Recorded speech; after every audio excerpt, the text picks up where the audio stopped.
पंच परमेष्टि भगवान की जय। शासनपति भगवान महावीर स्वामी की जय। परम घोर तपस्वी स्वामी श्री निहाल चंद जी महाराज साहब, उत्तर भारतीय प्रवर्तक पूज्य गुरुदेव श्री शांति स्वरूप जी महाराज साहब की, तपस्वी रत्न पूज्य गुरुदेव राज ऋषि श्री सुमति प्रकाश जी महाराज साहब, प्रणामो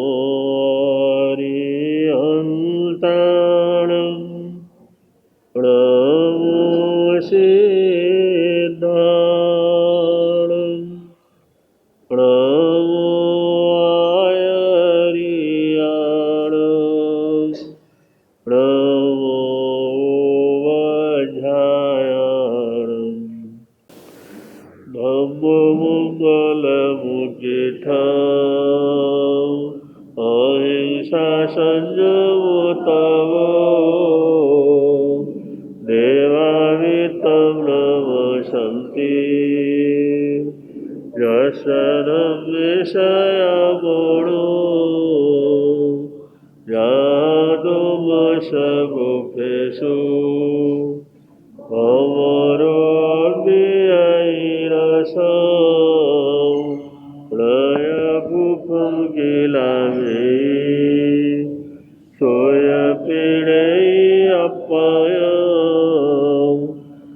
हेमये श्रवणमुता जेलये सन्ति साहुणो विहङ्गमवगुफेषु दानवत्ते शणैरया भयं च भीतिं लभमो प्रयको युवं मयि आगणेशूर्यन्ते कुफेषु भमराजा बहुगारसमबुद्धा ये भवन्ति अनिश्चया नाड़पिण्डरया दन्ता तेन उच्यन्ते गौणोति। तुम तरण तारण दुख निवारण भविक जीव आराधनम् श्रीनाभिनन्दन जगतवन्दन ऋषभदेव जिनेश्वरम् जगतभूषण विगत दूषण प्रणव प्राण निरूपकम् ध्यान रूप अनूप उपमम् प्रणमो सिद्ध निरञ्जनम्। तुम मुक्तिदाता परमघाता दीन जानी दया करो सिद्धार्थ नंदन जगत वंदन महावीर जिनेश्वरम् ध्यान धूपं मन पुष्पं पचेन्द्रियहुताशनं क्षमा जाप संतोष पूजा पूजो देव निरञ्जनम् पूजो देव निरञ्जनम्। सेजम पुनः जाने जा सह सम्मयाय पर बागरणिनं अन्य सिंह अंतीवा सोचा दिशाओ अनुदिशाओ वा आगो अणु संचरई सो अहम। आचारंग सूत्र का विवेचन चल रहा है। इससे पहले शास्त्रकार कहते हैं इस अनंत संसार के अंदर परिभ्रमण करते हुए बहुत मुश्किल से अनादिकाल तक संसार में जो है रुलने के बाद कभी कभार ऐसा मौका आता है जब इस आत्मा को बोध की प्राप्ति होती है, उसे आत्मा की रुचि पैदा होती है, मैं कौन हूं ऐसा प्रश्न पैदा होता है, मेरा स्वरूप क्या है ऐसी जिज्ञासा पैदा होती है। ये कभी कभी अनंत पुण्यवानी से अपने आप भी होती है,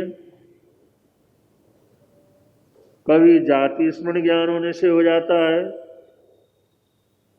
कभी बड़ा गहरा चिंतन करने से हो जाता है, कभी कोई घटना देखने से भी किसी किसी को आत्मबोध की प्राप्ति होती है। यह आत्मबोध का पहला लक्षण शास्त्रकारों ने बतलाया। और दूसरा परवाग्रणम, कि तीर्थंकर केवली श्रुत केवली उनके मुखारविंद से बोध प्राप्त करने पर, कुछ सुनने पर, उनके शब्द ग्रहण करने पर आत्म बोध की प्राप्ति क्या करती होती है। तीर्थंकर शासन की स्थापना करने वाले होते हैं और केवली शासन की स्थापना नहीं करते, शासन के अंतर्गत साधना करते करते करते जब घाती कर्मों को तोड़ देते हैं तो ऐसी आत्माओं को केवली आत्मा कहा जाता है। और श्रुत केवली वो होते हैं जो अध्ययन के द्वारा, सूत्रों के द्वारा, ज्ञान बल से और उनको श्रुत ज्ञान के बल से उतना ही उनको ज्ञान होता है, वैसे ही बोलते हैं जैसे कि तीर्थंकर केवली क्या करते हैं, बोलते हैं। तो ऐसी भद्रिक आत्माएं होती हैं, ऐसी अनंत अनंत उपकारी आत्माएं होती हैं, ऐसा अपूर्व उनका जो आत्म बल होता है, उनको सुनने से बहुत सी आत्माओं का कल्याण हो जाता है, उनको बोध हो जाता है। वो जो त्याग मार्ग के ऊपर आगे बढ़ते हैं, ऐसी बड़ी भव्य आत्माएं होती हैं, केवलियों की वाणी सुनने से उनका कल्याण क्या कर जाता है, सध जाता है। उन शब्दों का कितना प्रभाव होता है कल बतलाया था। ऐसे ही शास्त्रों में वर्णन आता है, कपिल केवली जिस समय श्रावस्ती नगरी से राजगिरी नगरी तेरे तरफ जा रहे थे तो बियावान जो श्रावस्ती की अटवी थी, उस अटवी को क्या करना था, पार करना था। और वो महापुरुष वो केवली एकाकी जिस समय उस बियावान जनशून्य उस जंगल के बीच में से चले जा रहे थे, विचरण करते हुए चले जा रहे थे, राजगिरी नगरी की तरफ जा रहे थे, उस समय कुछ चोरों ने, कुछ डाकुओं ने उस केवली को वहां से निकलते हुए देखा और उनको कहा, भाई तुम्हारे पास जो कुछ भी हमारे को क्या करो, दे दो। और उनके पास तो क्या होना है, वो जो संत थे, केवली थे, वो कुछ बोले नहीं और उनको उन्होंने पकड़ लिया। वो कहते, या तो कुछ बोलो, कहाँ से आए हो, क्यों आए हो, हमारी इंक्वायरी करने के लिए आए हो क्या, या किसी राजा ने भेजा क्या तुम्हारे को, तुम्हारे पास क्या साधन है। और वो केवली थे, उन्होंने कुछ उत्तर नहीं दिया, चुपचाप उनकी बातों को सुनते रहे। तो उन्होंने उनको क्या किया, पकड़ लिया, रस्से वगैरह बांधे और जब उन्होंने कहा, भाई तुम्हारे को हम अपने जो राजा हैं उनके पास लेकर के क्या करते हैं, चलते हैं। वो पल्ली के बीच में उनको लेकर के जिस समय गए, वो डाकुओं के पल्लीपति ने जिस समय देखा और उन्हें सूचना दी, भाई किसी को हम पकड़ के लाए हैं, उन्हें कहा अंदर लेकर के आओ। और जिस समय अंदर लेकर के गए उसके मकान के सामने, और जिस समय वहां पर उनको देखा तो पल्लीपति जो डाकुओं का सरदार था वो उनसे बड़ा नाराज हुआ। उन्हें कहा नालायक को तुमने ये क्या कर डाला, ये तो संत हैं, ये तो साधु हैं, ये तो बीतराग साधना करने वाले हैं, ये तो भद्रिक आत्मा है, और इनको तुम पकड़ करके लाए। तुम्हें इतनी भी अकल नहीं है, आखिर तुम इंसान हो, अरे कुछ तो सोच लिया करो।